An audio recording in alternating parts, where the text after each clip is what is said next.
partie, petite vidéo d'explication.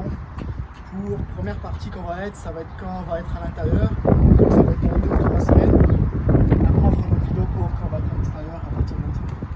Quand on rentre dans le gym,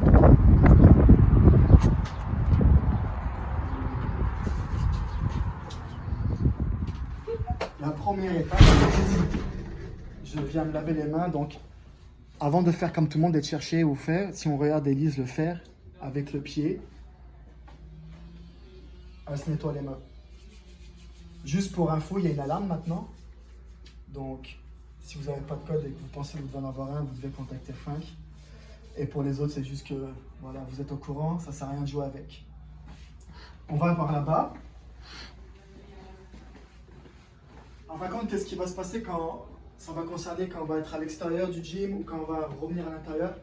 Les salles de bain vont être accessibles seulement un par un. Ça veut dire vous y allez une personne à la fois. Voici une salle de bain. Oui. Puis malheureusement, les vestiaires ne seront pas utilisables jusqu'à nouvel ordre.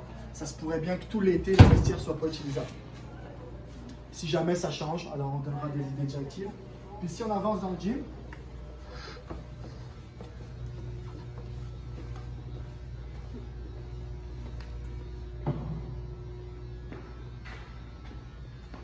on arrive dans le sanctuaire, la zone dite, où ça va déjà être tout seté. En fin de compte, il y aura 8 spots.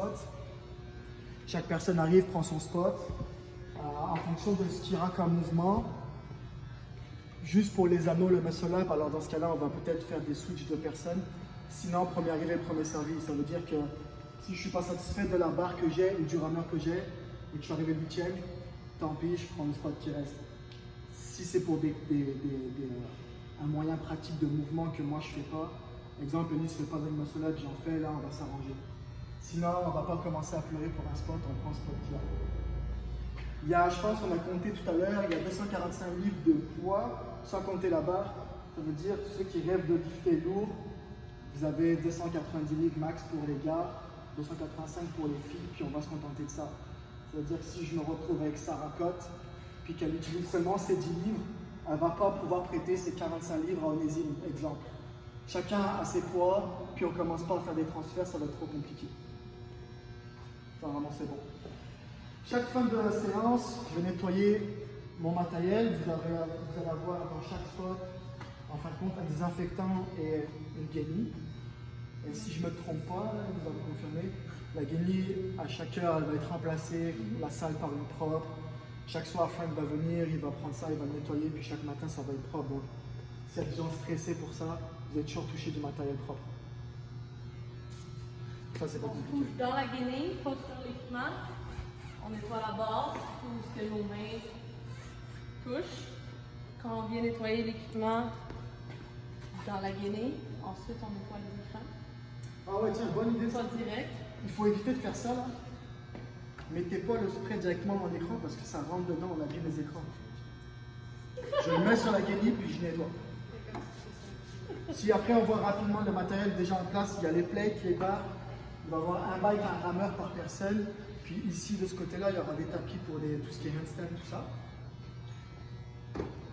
S'il y a besoin de matériel complémentaire, parce qu'on a des sites dans la wall qu'on a modifiés, dans ce cas-là, le coach le matin, c'est lui qui va mettre le matériel en place.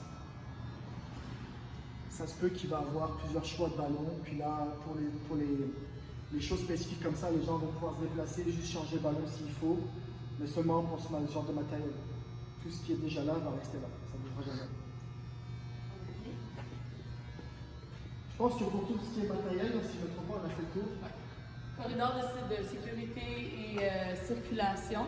Quand on a fini avec notre WOD, on prend nos clics et nos claques, c'est-à-dire notre équipement qu'on a mis ici. On prend notre pénissage et on se dirige vers l'extérieur. Ouais, on sort par l'extérieur.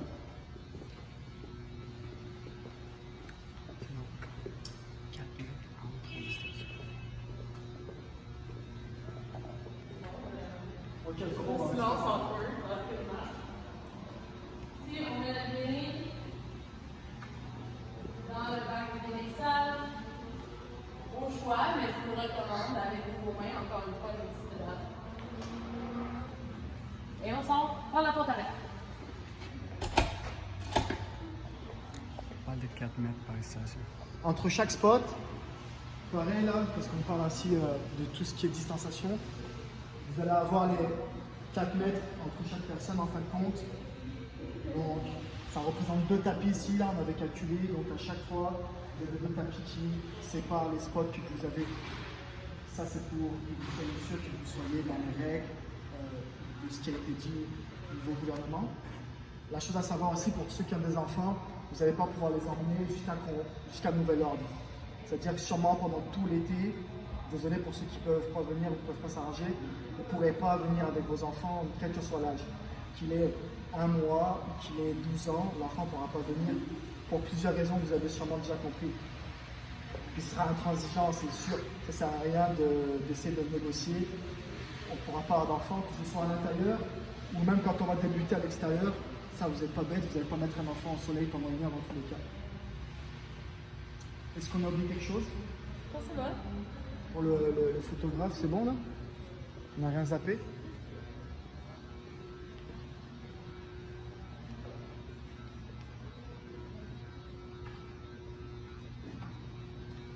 moi j'ai quelque chose à rajouter. Aussi pour quelque chose qui va être simple, quand on va annoncer un WOD, là maintenant, puis plus tard sûrement qu'on va le garder, je ne vais pas choisir de changer ce que je veux tout seul. Je donne l'exemple.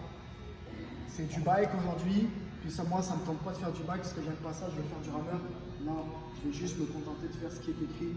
Ça va être beaucoup plus simple de respecter ce qui est écrit au tableau. Et juste à prendre en compte ce qui est écrit, je fais dans ce qui est marqué conformément. Si j'ai des limitations physiques, genoux, dos, des mouvements que je ne peux pas faire, dans ce cas-là, vous allez voir le coach, c'est ça. Puis lui, il va changer pour vous. Mais je veux dire par là que je ne vais pas me modifier comme je veux moi. Et je ne sais pas, faire des kettlebell swing à la place de faire des handstand push-up. Ça ne marchera pas. Donc, quand vous avez un problème, allez voir le coach, voyez avec lui ce que vous pouvez changer. Puis ensemble, vous allez décider d'un mouvement, mais vous n'allez pas décider vous seul de ce que vous allez faire. Ça, c'était juste pour conclure le truc. Puis je pense qu'on a fait le tour.